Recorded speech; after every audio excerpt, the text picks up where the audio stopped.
Bonjour à tous et bienvenue sur tabsoracoustique.com pour un nouveau cours de MAO en vidéo. Aujourd'hui, on va s'intéresser au logiciel que nous allons utiliser en MAO. Dans le premier cours de MAO, on avait vu la chaîne du son qui s'articule autour de votre ordinateur. Aujourd'hui, on va plonger dans l'ordinateur pour voir quel genre de logiciel on va pouvoir utiliser et comment ils fonctionnent, comment ils s'organisent entre eux pour qu'on puisse faire de la musique avec un ordinateur. Du coup, je ne vais pas vous faire la liste alphabétique de tous les logiciels qui existent, il y en a beaucoup trop, ça prendrait des heures. Enfin, à moins que vous en ayez envie, auquel cas, laissez un commentaire. Je vois bien ce que je peux faire.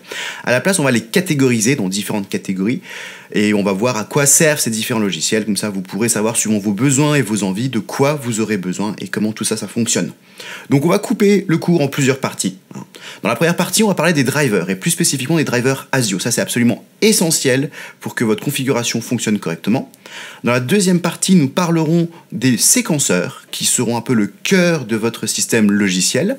Dans la troisième partie, nous aborderons les plugins VST qui couvriront les effets VST et les instruments VST. Il y a beaucoup de choses à dire là-dessus et ça, vous en utiliserez beaucoup.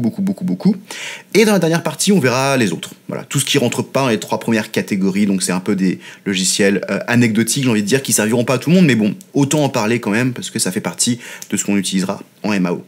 Alors, je précise tout de suite que le gros de ce cours sera orienté pour les personnes qui utilisent Windows.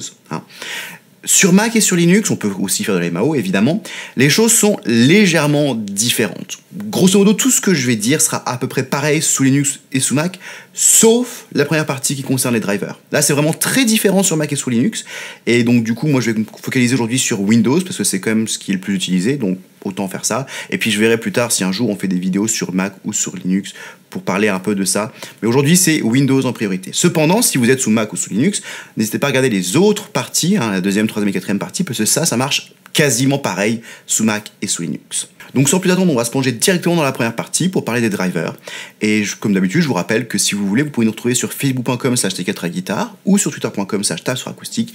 Et si vous aimez tout ce cours, n'hésitez pas à laisser un petit commentaire, à liker, à partager, ça nous fait toujours super plaisir. Un peu compliqué, mais c'est absolument essentiel de comprendre comment ça fonctionne. Parce que si vous ne configurez pas vos drivers correctement, vous ne pourrez rien faire en MAO. Rien du tout. Vous aurez au mieux pas de son. Voilà, au pire de la merde. Voilà. Donc, qu'est-ce que c'est qu'un driver déjà ?